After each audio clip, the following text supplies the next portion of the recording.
Hari ini umanya ada yang menagih hutang. Ini nak ada sini bayaran.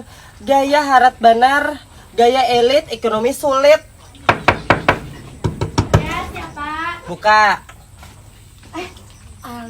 Pian kakak, kenapa? Masuk dulu kak. Ikan ini sudah taliwat. Aku udah masuk aku di sini aja lah. Ikan ini sudah taliwat. Kada berbayar hutang lawan aku.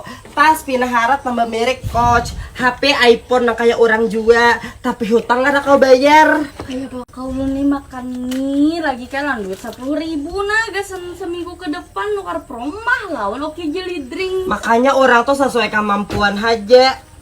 Amun hendak hidup gaya-gayaan kayak orang sugi itu kan dosa gitu, amun pacangan berhutang. Tapi ulun mun kadang kayak itu kada bisa kawan. Berarti ikam tuh hidup mencari kawan. Misalnya ikam miskin, ikam ditinggalkan orang. Orang jangan kayak itu, mun kawan. Orang amun hidup tuh sederhana aja. Kadosa gin bapiraga sugih, amun hutang kasih tuh kamari. Palihatan aja di sosial media nih kayak orang sugih. Padahal tina rumah ikam jakayo japok, badinding seng, maras benar.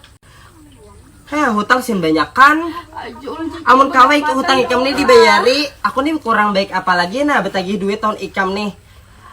Berjanji minggu ini, kadeda sin bayaran, kadeda ikam bayar. Cicil aja ulun jual. Apabila ikam mencecil.